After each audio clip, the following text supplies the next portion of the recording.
here again. It's Atlanta Discuss. My name remains Ade Balogun, your host, your moderator, your uncle. Some of you call me different names. Everyone works for me. I'm here for you. I'm saying a very big thank you to the seven continents of the world: Antarctica, Asia, Africa, Europe, North America, South America. Thank you for your loyalty. Today, we have our Man of the Year 2023, Atlanta Discuss Man of the Year 2023. That's David Hundeyin. I know a lot of you have been calling me, where is David? We don't see one. I said, David is fine. Now he's here again. So today, there's really no topic. We're going to just title it A Chat to David. It's been a while. There's a lot to discuss. So we can't just pick a topic. David, a lot has happened in the last year. So we have a lot of catch up to do. And like you all know, we've had so many discussions with David in the past, and a lot of everything he said has come to pass. And let's just do it in our way. We go for the jugular, don't waste time. So once again, David, welcome to Atlanta Discuss after a very long time. Thank you for having me. All right. So David, what's been happening to you? What have you been up to? People ask me, all my people followers, they read your post, they're like, what's happening? Is it good? Is this it? But we've seen you've released a book or two. Yeah, you've released a book or two, and so much has been happening. But what's really happening to you? Where you hide your security, your life generally? Just give us heads up, and we put the rest in prayers.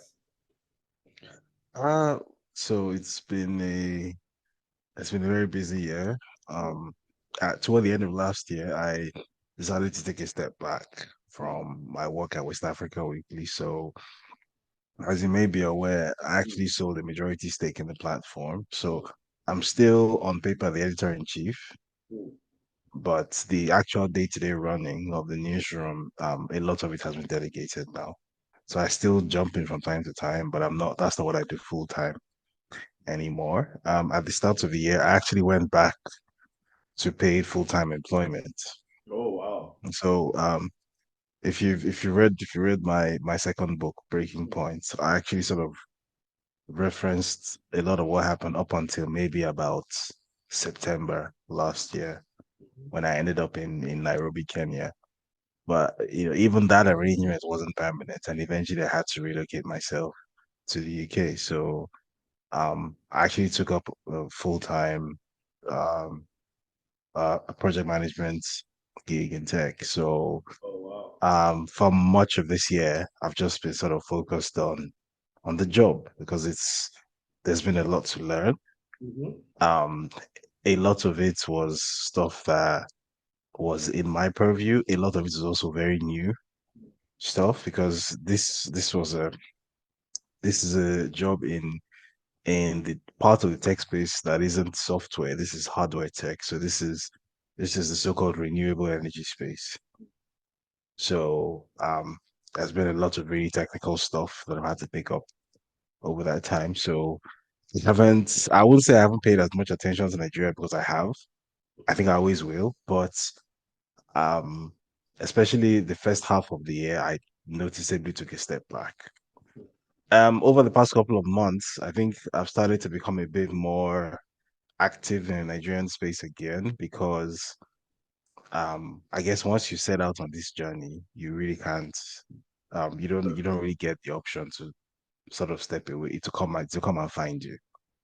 Right. So by virtue of my involvement with African Stream, which began last year, um, there's now this um attempt, I guess, by certain interests, specifically within the US government, to label critical voices or voices critical of US foreign policy in Nigeria and in West Africa and Africa at large as Russian sponsored or Russian indoctrinated or Russian propagandists or whatever. So it's like the latest situation I'm having to deal with. And in a way, it's not as if one didn't see this coming because I think it's been visible to the blind and audible to the deaf since last year that even the existence of Bola Tinubu as Nigeria's president is something that clearly the US State Department is very, very invested in. It's obvious. Even for the fact that one even had to go to court to fight with the US government to open the criminal records of someone who was at the time about to become the president. of a country, and the US government was pushing back using arguments that opening those records will be detrimental to US national security. I think that already told us everything that we needed to know.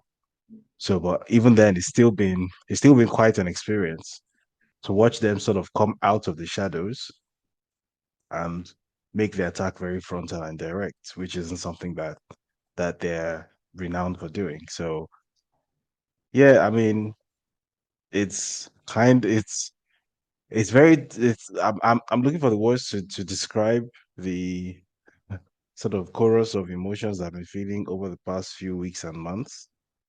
But what I've come to understand, especially in the context of the things that have started happening in Europe and the UK, where the um, rightward drift, the this public pent up public anger against the group of people who have been scapegoated to represent all the problems of the societies, i.e., immigrants. You know, the riots in the UK and what's going on now in the US and Canada. So, what all of this has made clear to me is that one doesn't really have any option other than to fight for one's country. Because at the end of the one day, we don't know when exactly it will happen, but one day, somebody's going to come into power in one or all of these countries, and the status quo will change. And next thing you hear is that it doesn't matter whether you have whatever passport, whatever paper, whatever residency, whatever it is you have, these are somebody tell you go you should be going back to where you're coming from. So in my mind, that's pretty much all I think about on a daily basis. Because I think this is going to happen in my lifetime. So I don't want my kids, when I do have them, to become sort of marooned and stuck in a crisis of location and a crisis of identity, as has happened to so many other people. So Nigeria just has one way or the other. Nigeria, West Africa, Africa at large just has to become functional. So I'm not backing down from this. Anthony Blinken has come out and has done his worst. Has, all but labeled some of us almost by name as, working for the Russians, knowing very well that, especially in the Western world, that's a very powerful smear to have against one's name. And, it makes one's life incredibly difficult in so many ways if one lives in the Western world. But well, it is what it is. So we keep it moving. Interesting.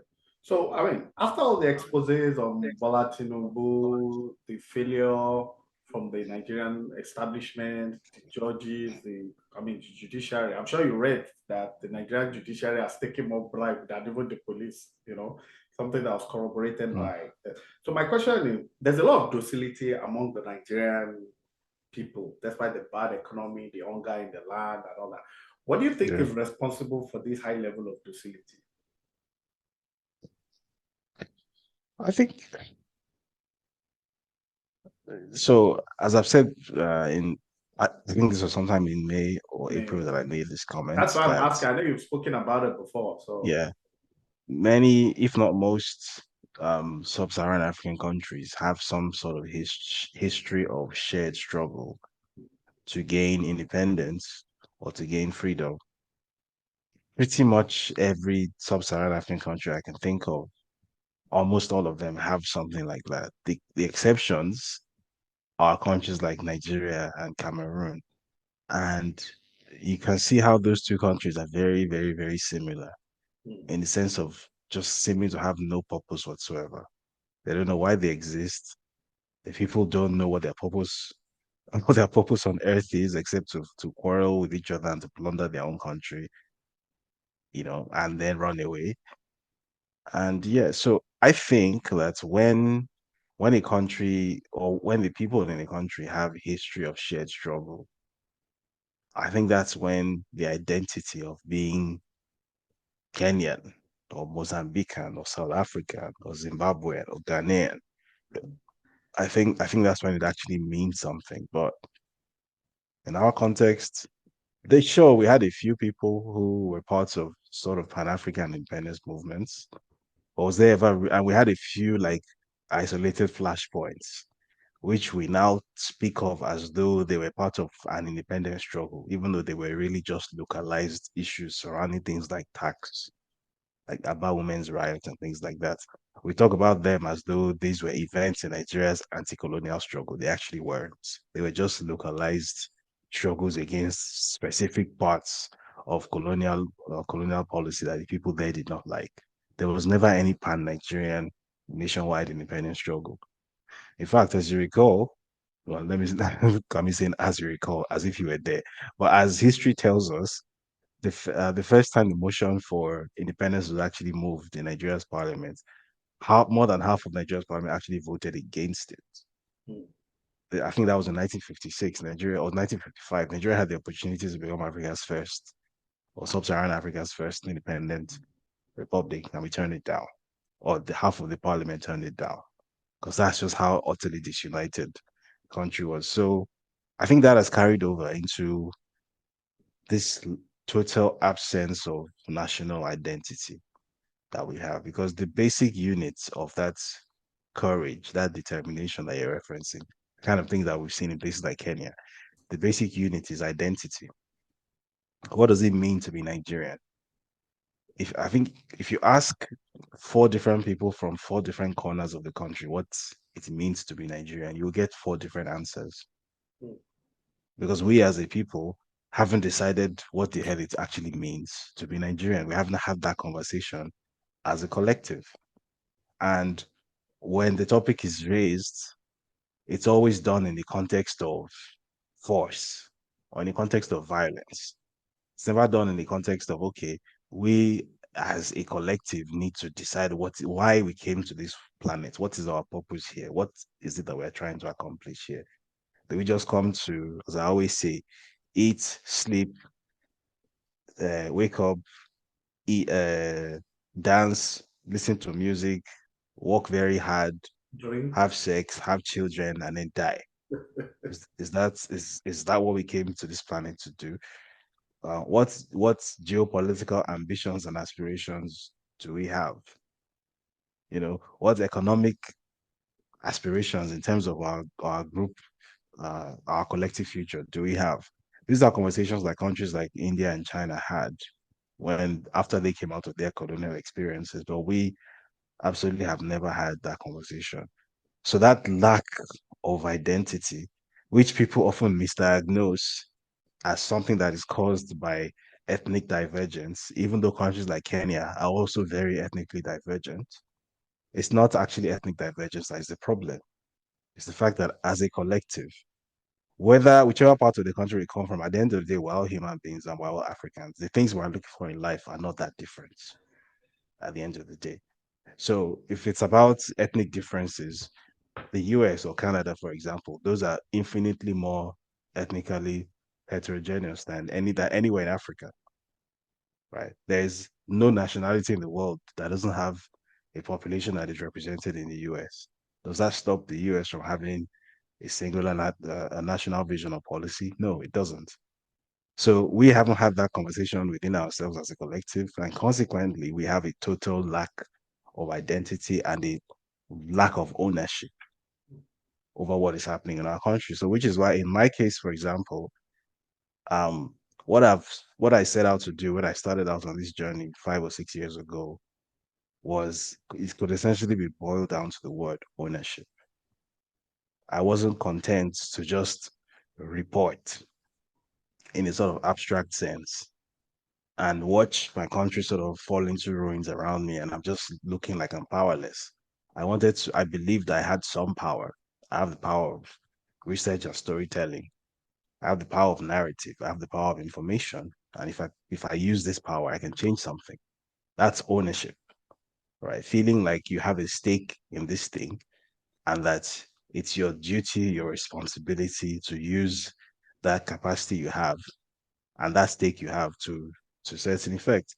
Unfortunately, I feel like most of us are total or think of ourselves as spectators in Nigeria. Most of us think that Nigeria is it's like a marketplace that you just go and all you're looking for is how to get the best deal before you run to your home. in Canada or in America or in the UK. That's what most of us think of Nigeria as. It's a cow, a roast cow that you go and you just grab a piece of meat, as big a piece of meat as you can manage, and then you and your family run away. Meanwhile, Nigeria is actually home. And there's going to come a time when all of us are going to be forced to return to that home, whichever state that it's in. And the world is going to figuratively or literally build a wall around it and ensure that we don't leave. So the time is running out for us to do something about it. So again, that lack of courage that you've referenced, that comes from having a lack of ownership and a lack of identity, which, and these are two things that if people decide, those two things can be fixed. But people haven't made that decision yet. You think religion has played a role in this high level of docility? So because because I'm an irreligious person, Hmm. I'm very unwilling to answer that question because I think any answer that I give will No, it be doesn't matter. It's Atlanta interpreted. discuss. Let's Yeah, know your it will be opinion. interpreted. Doesn't Well, matter. so as you may or may not know, I'm atheist. I Hmm. have been since I I'm was maybe aware of that. 17 or Yeah. so. So like more than half of my life now. So and that atheism is not a sort of pop culture atheism, right? It's for the reason I identify or have identified as atheist for 17 years um is not as a result of merely rejecting something I was raised with or rejecting something somewhere I was coming from or being co-opted into someone else's narrative. No, it's something that came from a sort of considered uh studious what's the word I'm looking for, examination of my world around me as a teenager in Nigeria then in 2006 or 2007, where I there were a lot of influences that I had, but one of I guess the most influential things that I read at the time was a passage from a book called Letter to a Christian Nation by a guy called Sam Harris. Incidentally, Sam Harris is not someone that I pay a lot of attention to now anymore.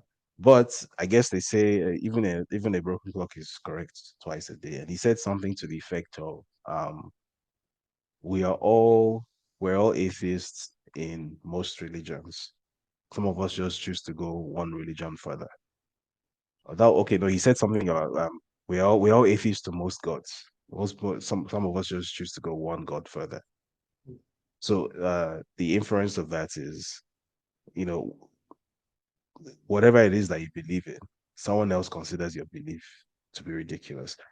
So at the end of the day, humans are really just all the same, right? So the fact that you believe in this thing doesn't make you better than someone else. And conversely, the fact that you don't believe it doesn't necessarily also make you better than someone else. We're all just humans. So that's what I mean when I say that my atheism is not a pop culture atheism. I think of it as a much more intellectually capable form of the concept. Why I mentioned that is that in the Nigerian context, I feel like even the religions that people profess, I feel like Nigerians, by and large, they're mostly Muslim and Christian, even though there's a bit of traditional religion mixed in there as well. I feel like Nigerians who claim to be Muslim and Christian are not really Muslim and Christian because the tenets of those beliefs, they don't actually live by those tenets at all. So what Nigerians, and I've always made this argument that um, any society which engages or any culture which engages in this sort of self-denial ritual of itself can only end up being a very chaotic and confused place. So we are Africans. Traditionally, we have our traditional belief systems that we collectively refer to as African traditional religion. Now, as a result of colonialism and other foreign influences, people claim to have converted to Christianity and Islam, whereas what actually happened and what is still happening is that we merely created syncretisms. So a syncretism is when you essentially mix different religious doctrines together, right? So we created syncretisms of African traditional religion with Christianity and with Islam, in some cases with both. And then we call those things Christianity or Islam. And the problem with syncretisms is that syncretisms are inherently contradictory. So where you have a situation where you are trying to believe two contradictory things in your head, you have two contradictory beliefs in your head at the same time. It results in something called cognitive dissonance, which in a long story short basically means that you start to think and act in very foolish ways. You start doing things that don't make sense and you act in self-limiting and self-defeating ways because you have two opposing ideologies that are equally holding weight inside your head. And I think that's the state of Nigeria, or the intellectual process of Nigerians is proof of this cognitive dissonance that exists, which I believe you can draw back to this syncretism because um, Christianity, as it's practiced outside of the African continent, say in Argentina or something, um, maybe you can point to maybe the child abuse scandal of the Catholic Church and stuff. There are a few things that are wrong with it, but by and large, it's largely benign, right? The Christianity that is practiced in Qatar or in Abu Dhabi or in Saudi Arabia, it's not the kind of Islam that is practiced in Maiduguri or in Katsina. They call it the same name. They call it Islam.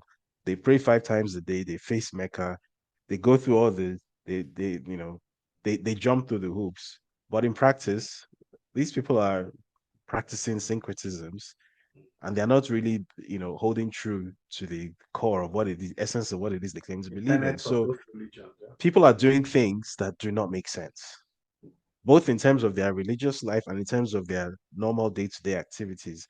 If you're a government official, for example, you have the opportunity to say, let me use a very common example. You have the opportunity to award the contract to build a road, right? As you know, the Chinese example shows that if you're trying to create prosperity, if you're trying to build wealth in an area, the first thing you do is build a road. So infrastructure leads to trade, which creates wealth, right? So as a government official in a country that suffers from a lack of wealth, because that's Nigeria's major problem, there's not enough wealth in circulation in the economy.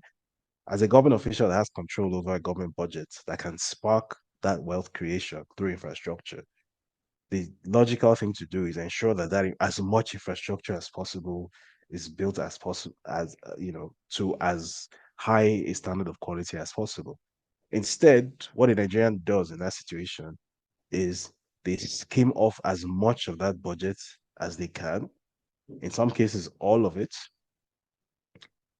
ensure that as little infrastructure actually gets built as possible and is done as poorly as possible so that they can skim off 70% of the budget if possible. And what they're going to do with that 70% is that they're going to put it in an account in Switzerland or in Monaco or in New York, and they're going to move their family out. In their minds, what they're doing is they're escaping from the trenches. They're escaping from a terrible situation. So they're going to escape from this dustbin with their families and go become a second-class citizen elsewhere, right? Meanwhile, all that you have succeeded in doing is you have succeeded in worsening the poverty that is on ground. And then that personal wealth you think you've created for yourself doesn't actually belong to you. Because if it's in an American or European jurisdiction, it doesn't belong to you. It can be taken away at any time. And the events of the last 3 months should have also made that very clear. That these politically stable places are only stable by convention. There's no rule, there's no Bible anywhere where it's written down that the UK is a more stable country than Nigeria by law. That may not necessarily always be the case, right? So, but the reason why a Nigerian public official would do that, but say a Belgian public official. This is not to say that Belgians are better people than Nigeria. Clearly, they are not. In fact, there's an argument to be made that they're probably significantly worse. But the reason a Belgian public official would never make such a decision, I think, is because they are not suffering from the level of mental dissonance that we are suffering from. They don't have as much noise going on upstairs as we do. So um, I don't think it's the religions per se I think it's the fact that um Nigerians have not picked one hustle yet. So if you're going to be Christian or Muslim, do it to the end. If you're going to be a traditional religious person, do it to the end. But when you start creating syncretisms and you start creating confusion, you give birth to a confused society. And I believe that's what we have, where we have a society of people who don't know their left from their right, a society of people who believe in absurdities. So someone can stand in front of a microphone and tell you that a lion carried him from Ojudu bus stop to some place. And then, he told the lion, I'm a chosen. Like, these are not 5-year-old children who are listening to this thing in the audience. These are full grown men and women with children, respectable members of society. And they're all there. Hey, man. Hey. Why do why would fully grown rational people sit down and insult themselves and insult their intelligence in that manner?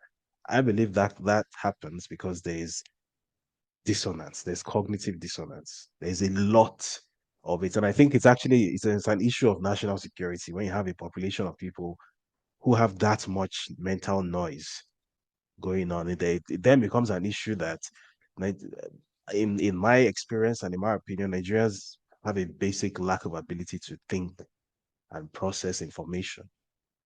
So Nigerians can't even follow that logical flow of 2 plus 2 being 4. Nigerian mental process is that 2 plus 2 is 99. And they don't know how they got there. But it's just a very zigzag, very random way of thinking that actually terrifies me a bit. And I believe that there are probably many reasons that I don't even know about, because when countries are colonized, there's a lot of social engineering that goes into making sure the population is pliant and the population becomes enslaved. Because let's be clear about this, it was never the intention of colonizers for the colonized people to ever be free. So there's a lot of toxic soup cocktail that has gone into the indoctrination of the Nigerian or the African mind to keep it pliant. So there are things in there that even I don't know about. There are probably things in my own psyche that even I don't know about, which have been implanted there. But based on my own limited observation, I would say that those religions, that's the role that they play. They have created a lot of confusion in people's heads. People don't know who they are. This is the confusion I don't see in Asia, for example. In Asia, they are Buddhists, they are Shintoists, they are Hindus, they're whatever they are, and they're very comfortable with it. In Africa, we are also free to be whatever it is that we want to be. But we've convinced ourselves that if you're not Christian, if you're not Muslim, or rather, if you don't profess to be Christian or profess to be Muslim, then you are going to go to hell, right?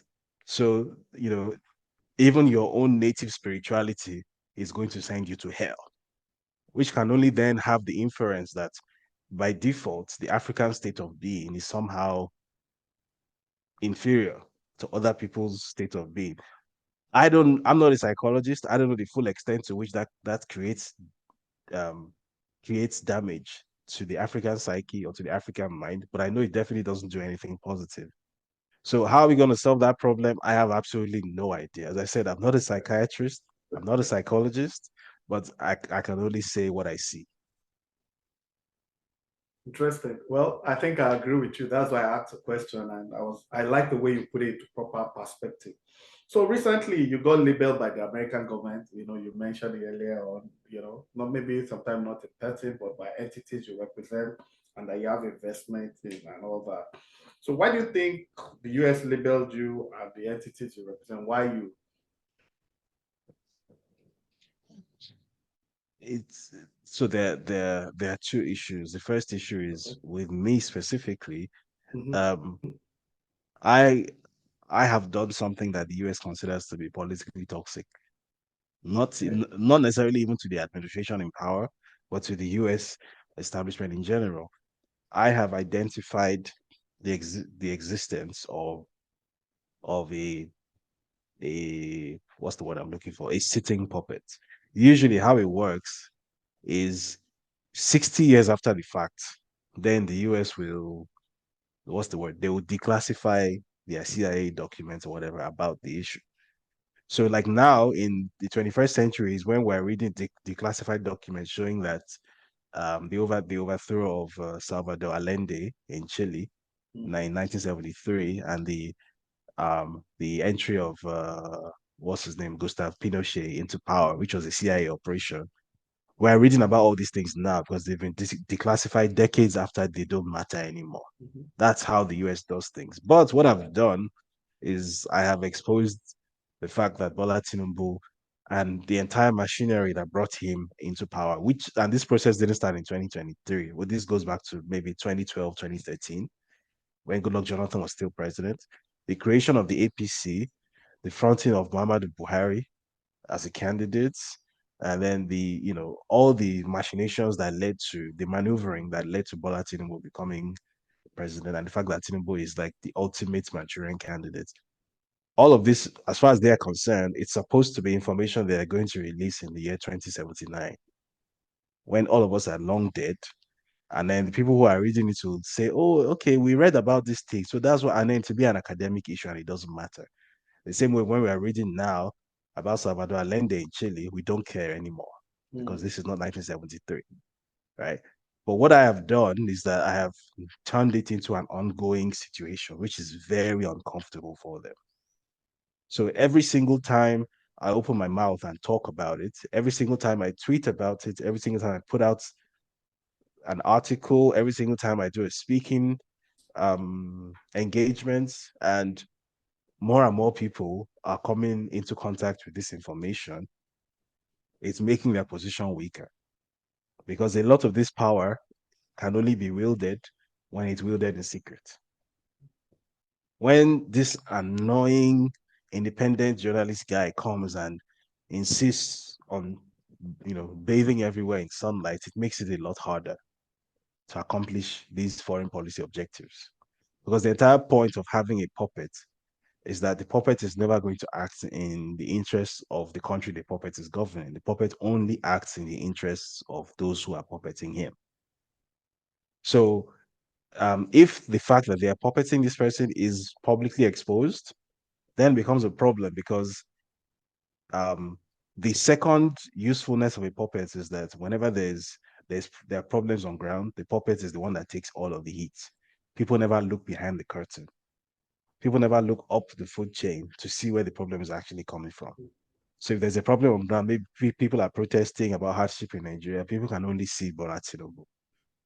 He's the convenient scapegoat for everything. Meanwhile, a lot of these policies, these shock, what is the term for a shock doctrine policies that he has introduced, were things that were directly dictated to him by the U.S. Embassy, right? So a lot of these flagship policies of his are not necessarily even things that he even wants to do.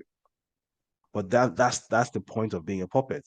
And by just existing and talking about this thing as openly and at the volume that I do, because I have quite a large platform, I have quite a large following, um, it makes it a lot harder for them to push through these things, especially in the African context that they're used to. What they are used to is Africans having very little access or limited access to information. So typically how it has worked is, I mean, these guys have been deeply, deeply involved in Nigeria's local politics for decades, and most Nigerians have no idea. Most Nigerians only know the local names. And most Nigerians think that everything that has happened in Nigerian history, up to and including the Civil War, that these things only happened because a bunch of people named Gowon, and Ojukwu, and Obasanjo, and Yar'Adua, and Abacha, and Babangida said so. Meanwhile, a lot of these people weren't even acting on their own volition. Many Nigerians don't know, for example, that the CIA has orchestrated coups in Nigeria before. A lot of Nigerians, till now, if you have to go out and say this is new information to a lot of Nigerians. They have no idea what has been going on in their country. They have no idea that Nigeria exists within a wider geopolitical context. They think the world starts at Sokoto and ends at Seme. Mm.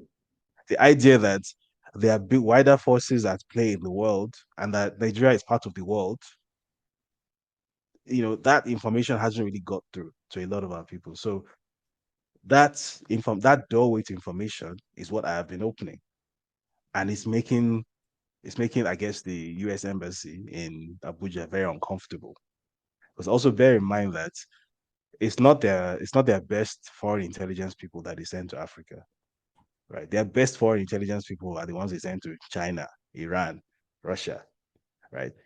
The sort of dregs from the State Department are the ones they send to Nigeria, Ghana, you people, because the expectation is that what I mean is it intelligence gathering? Which work are you doing there? Which intelligence do you need to gather in Nigeria that if you pay someone $500 you cannot get? That's how they've always done things. So there's really no need for a high level espionage or anything in these places because these people are fools. So, but the existence of one person who has decided not to be a fool that is potentially raising the consciousness of the other fools is making life harder for them. So there's that. I've definitely been spotlighted. Right. I know I'm on a number of watch lists, a whole number. In fact, it was so sometimes they even find it difficult to even hide the fact that they're watching me. The other day I remember I was going through my LinkedIn and I saw the section that shows you who has viewed your profile. Mhm. And I saw someone from NATO South Strategic Hub has been viewing your profile. So why someone who is working for the NATO command that oversees Africa looking at my profile, you know, or some lady from the State Department, I think she didn't. I think she sent message by accident, but she sends me a message on LinkedIn, and then I respond, and then she goes completely cold on me, and she acts like she didn't say anything. So like it's been clear for months now that I'm on someone's watch list. And then I remember in May when I did a tweet that was analyzing why a US military base should never be located on Nigerian soil. And the Voice of America did a fact check on my tweet and published it. Like the whole Voice of America literally did a story fact checking my tweet because my tweet was basically saying that the purpose of a US military base in Africa is not to protect Africans, it's to protect the flow of African resources to the global market. It has nothing to do with the people. And this fact check the Voice of America decided to pick this up, which tells you how important it is to them. The fact that this guy is saying something, this is important enough to warrant us doing an official response. They did a fact check, they did a video about it, which they published on their official YouTube page. You can search for it. The headline was something like Nigerian journalist misleads millions on X. Something, something, something. Yeah. So it's been clear for a while now that I've been an absolute pain in Anthony Blinken's backside. In addition to being the person behind these lawsuits and the very public spectacle that surrounded this lawsuit and the fact that it's now common knowledge that Nigeria's sitting president is a drug criminal. He's been convicted, or at the very least indicted in the US. They have his criminal records, and the records they released to us had his name redacted. They deliberately redacted his name. So you can clearly see who they're referring to, but his actual government name doesn't appear in this document because everything is redacted, right? So it's obvious to anyone with a functioning pair of eyes that the US is protecting a criminal who is now the president of another country. Why would they be doing that? It's obvious why they're doing it because they've done it elsewhere before. They've done it in Honduras, where the person who was then the drug trafficker and the president is now in prison in the US. So, after they no longer found him useful, then they extradited him. So they do things like that all the time. But again, the key is you're not supposed to know while it's happening. It's only supposed to be acknowledged after the fact. And Mhm. then it's to be one ivory tower Harvard professor type, liberal arts person who will come out and write an article about it that maybe 2,000 people will read. That's how they are used to dealing with such things. That's how they manage information. But then this annoying guy from Nigeria comes and just blows everything out there. Oh my goodness, it's a nightmare. And then the second part is African Stream. African Stream is very, very, very influential. So at its peak, it was doing something like 20 million impressions per week across all platforms. And because of the type of platform that it is, where it's social media first. So its content is designed to be native to social media. So it's not like, oh, here's a link on Twitter, click on this link and come to our website. No, everything is there for you to read. If you're on Twitter, it's there. The full media everything, the words, everything, it's all there. On Instagram, same thing. On Facebook, same thing. On TikTok, same thing. So what that did was that a lot of especially millennial and Gen Z audiences that don't necessarily like visiting traditional news sources that just gather their news from social media. African Stream was able to capture a lot of that audience, which from the point of view of the State Department was very problematic because the I guess the politics or the political ideology of African Stream primarily is Pan-Africanism.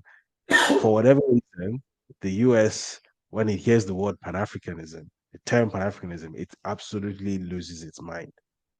They just don't want to hear it at all. There's nothing that terrifies them. Like you'd have to ask them why it's such a problem for them, but they just don't want to hear it at all. And then I guess what makes it worse is that in addition to being successful with African audiences, it's also so well done. And because the people behind it, people like myself, not just Africans who have only ever lived in Africa, we're very globally exposed. Mhm. As a result, this content we put out is able to appeal not just to African audiences, but also to the African diaspora, including the distant diaspora, people who haven't acknowledged the African heritage in 7 or 8 generations. People like the African American population, for example. Historically, it's been very difficult for any sort of news platform to bring together audiences from the US, the Caribbean, South America, and Africa and converge them into one place. It's been, if I'm not mistaken, African Stream is the first modern platform to actually accomplish that. The first. Maybe it was done maybe in the 60s. I don't know.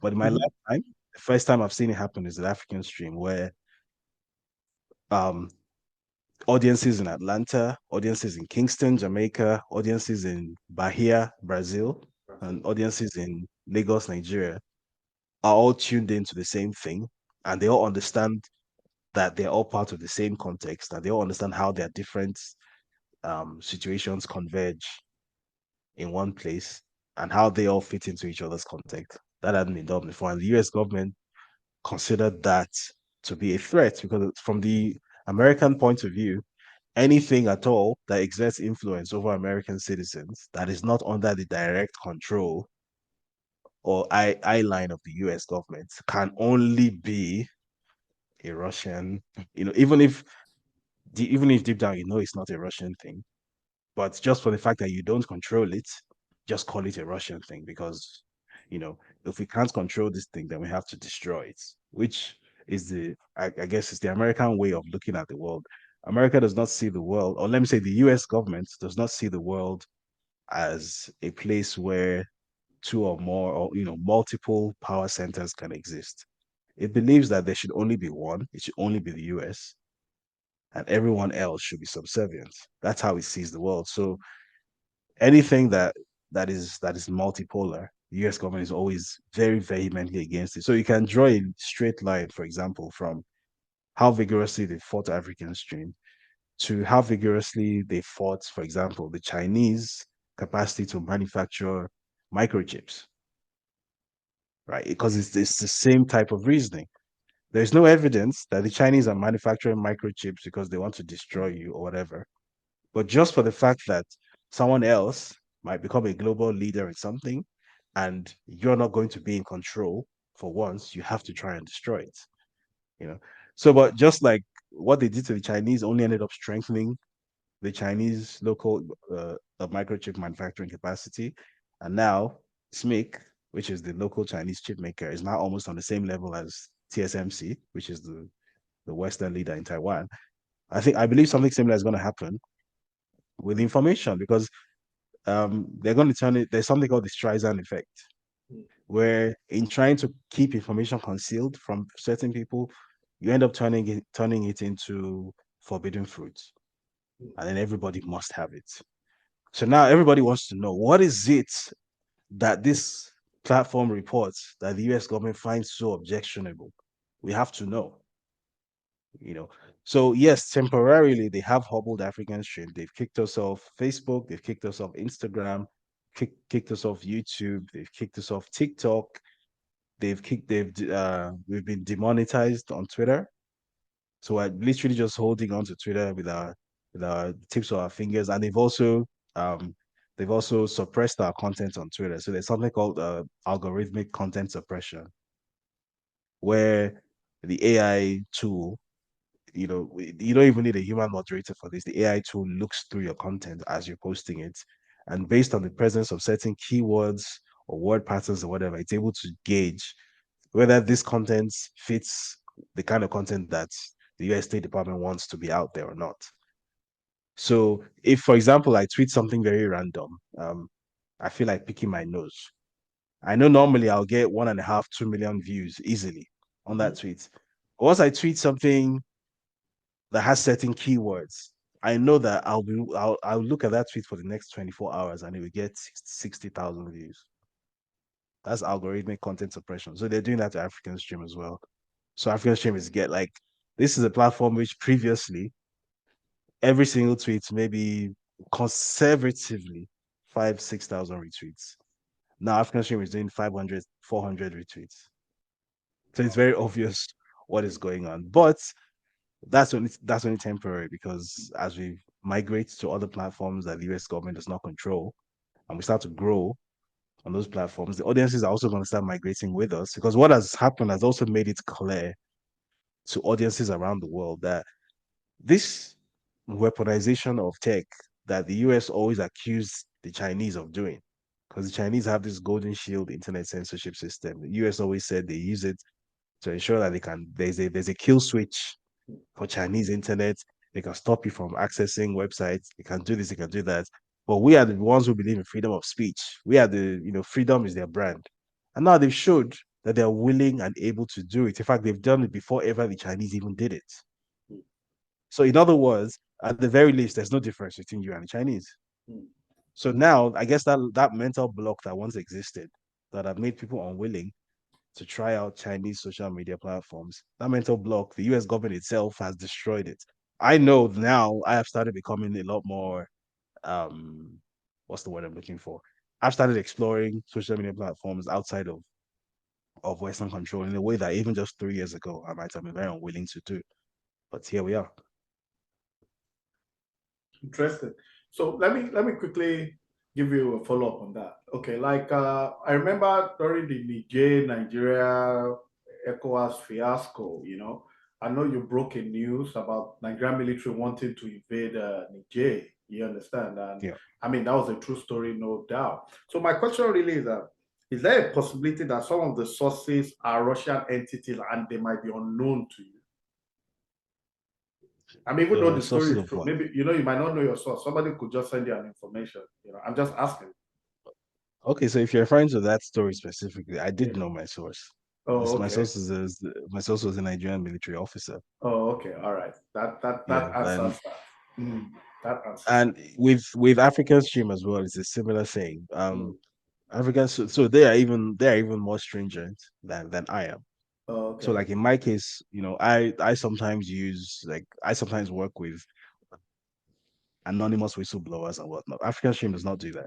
Mm. African stream only works with publicly available information, sometimes from a lot of the time from governments, what's the word I'm looking for? From government databases. So after every African stream story, there's always a follow-up post or follow-up tweet, something where you see sources. And more often than not, you see the sources state.gov, CIA.gov, something, something, something like that. Mm. Again, as I said earlier, the key is a lot of this information, which the US government considers to be embarrassing, which African Stream puts out, is information which is actually publicly available on US government databases. However, as I said earlier, when they um when they declassify something 70 years after the fact, they know very well that most context has been lost at that point. So they put it out there and they'll say, the cleverest way to hide something is to put it in plain sight. So if it's on a public database, then any whistleblower, WikiLeaks, nobody takes I any have interest in access. it anymore. It's That's true. publicly available. However, they know very well that, first of all, 99% of people are not going to read it because Mm, once people see a large block of text, their mhm, eyes just glaze over. Number one. Number two, even those who do read it, a lot of it's good, the context is lost. So why African stream then becomes a problem is that African stream goes and extracts the important bits of that information, makes it visual, which is very important because modern audiences do not like to read; they like to see. Makes it visual, and essentially now explains the surrounding context and does so in a very conversational sort of social media content creation type of voice, which people are used to in this day, which from the US government's point of view makes it extremely dangerous because you are essentially deconstructing American propaganda using American information, using official American information sources, which makes it very difficult to discredit. So the only way they could discredit African Stream actually wasn't to claim that it's doing bad journalism mm. or it's reporting inaccurate stuff, it's doing disinformation, misinformation. The only thing they could do was say it's the Russians behind it. That was the only smear that could Mhm. successfully be used to take down. Like, because if you think about it, that requires so much um that requires so much effort and investment for the whole Secretary of State to address a press briefing and accuse a platform based in Nairobi, Kenya, of something as egregious as that. It would have been a lot easier to just get one newspaper somewhere to just go and write one article claiming that this thing is a it's content farming. Mhm. The standard of journalism is poor. That would be a much more effective way Way of to tackle it. discrediting a voice you don't like. But they couldn't do that because the journalism itself is unimpeachable. So then the only thing left is Red Scare, which is what they've been doing Okay, since the so 30s. let me ask you this. I mean, clearly it looks like there's a disconnect between the Western world and Africans. There's a lot of change of Yes. opinion. Yeah. So how do you think the West should approach the African continent? Like I said, I think there's a disconnect. Hence, you see, there's a lot of tilt towards China, Russia, and there. I mean, on the balance, naturally, people should look at the Western world more. Africa has always aligned more with the Western world. They were colonized by the Western world. But there is a disconnect, and it's giving the Chinese more inroads into Africa. What do you think the West should be doing that they're not doing? So I think the disconnect that you're referring to Yeah. is actually what is actually happening now is that Africans are becoming more aware Mm, of what the actual state of the relationship between the West and Africa is, because mm, that's how the relationship has always been. The difference now is that Africans have access to the information showing so. mm, So previously, I mean, the basic, what is the basic unit of interaction, economic or political interaction mhm, between true. the West and an African country? It's it boils down to two things. One is extraction, Mhm. cheap extraction. Two is exploitation.